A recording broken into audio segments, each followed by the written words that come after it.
અંકિત કુમાર છાત્રાલયમાં ભોજન વ્યવસ્થા ખોરવાતા વિદ્યાર્થીઓનો ભારે હોબાળો. ઘટનાની જાણ થતાં પૂર્વ મેયર નિલેશ રાઠોડે છાત્રાલયની મુલાકાત લીધી. વડોદરા શહેરના તરસાલી વિસ્તારમાં આવેલી પૂજ્ય રવિશંકર મહારાજ કુમાર છાત્રાલયમાં નિવાસી છાત્રો દ્વારા વહીવટીતંત્ર સામે ભારે હોબાળો મચાવવામાં આવ્યો છે. ગુજરાત રાજ્યના વિવિધ જિલ્લાઓમાંથી અભ્યાસ અર્થે અહીં રહેતા વિદ્યાર્થીઓને સમયસર અને પોષક ભોજન ન મળતું હોવાની ગંભીર ફરિયાદ ઉઠતા આ ઉગ્ર વિરોધ પ્રદર્શન કરવામાં આવ્યું હતું. છાત્રાલયમાં રહેતા વિદ્યાર્થીઓએ ભોજનની નિમ્ન કક્ષાને કથળતી વ્યવસ્થા સામે અનેક સવાલો ઊભા કર્યા છે. ભોજન ગૃહના ઇજારદાર દ્વારા એવો બચાવ કરવામાં આવ્યો છે કે છેલ્લા 2 દિવસથી રાંધણ ગેસના બાટલા ઉપલબ્ધ ન હોવાને કારણે રસોઈની કામગીરી બંધ રાખવામાં આવી છે. ગુણવત્તાયુક્ત આહારના અભાવે અને આવી ગંભીર બેદરકારીને પગલે છાત્રોના છાત્રાલયના સંચાલકો પ્રત્યે ભારે આક્રોશ વ્યાપી ગયો છે. છાત્રાલયમાં થયેલા વિરોધ પ્રદર્શનની જાણ થતાં વડોદરાના પૂર્વ મેયર નિલેશ રાઠોડ તાત્કાલિક અસરથી ઘટના સ્થળે પહોંચી ગયા હતા. પૂર્વ મેયર દ્વારા છાત્રાલયના ભોજન ગૃહની જાત તપાસ કરી પીરસાતા અન્નની ગુણવત્તાનું નિરીક્ષણ કરવામાં આવ્યું હતું. તેમણે રોષે ભરાયેલા છાત્રો સાથે વાતચીત કરીને સમગ્ર સમસ્યાઓ અંગે ઝીણવટભરી માહિતી મેળવી હતી અને આ વ્યવસ્થાપન અંગે જવાબદાર લોકો સામે કડક પ્રશ્નો ઉઠાવ્યા હતા. હું છેલ્લા 5 વર્ષથી અહીંયા રહું છું. આ વર્ષે સતત સમસ્યાઓ રહે છે. અમે આ વિદ્યાર્થીઓ બધા ગુજરાતના દરેક ક્ષેત્રથી આવતા હોય છે પોતાના સપનાઓ લઈને.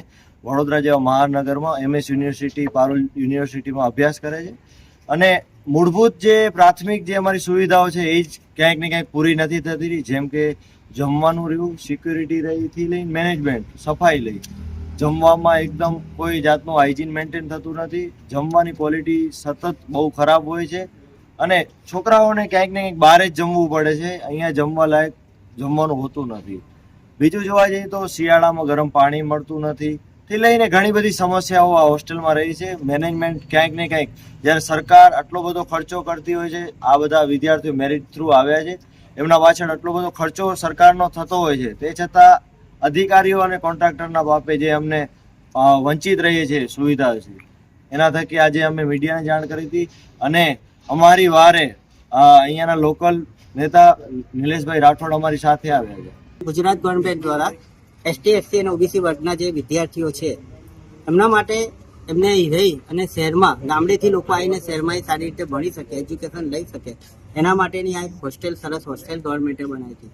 પણ આ અધિકારીઓના પાપે, આ અધિકારીઓના લીધે આ છોકરાઓને ગેસના બાટલનો આ 2 દિવસથી કે 1 દિવસથી પ્રોબ્લેમ છે, આપણે એક્સેપ્ટ કરીએ.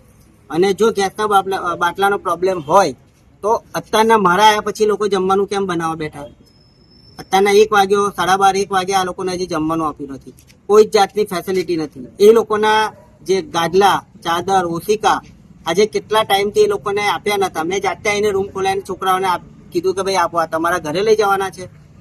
કોન્ટ્રાક્ટર જે જમવાનું અહીંયા પ્રોવાઈડ કરે છે એ જમવાનું છોકરાઓના કહેવા પ્રમાણે બિલકુલ ક્વોલિટી છે નહીં. એટલે મારી આ લોકોને ચેતવણી છે કે હું તો તરસાલીમાં જ રહું છું ને મારા વિસ્તારમાં જ હોસ્ટેલ આવી છે. દર અઠવાડિયે 15 દિવસે એક વખત હું અહીંયા આંટો મારવા આવીશ.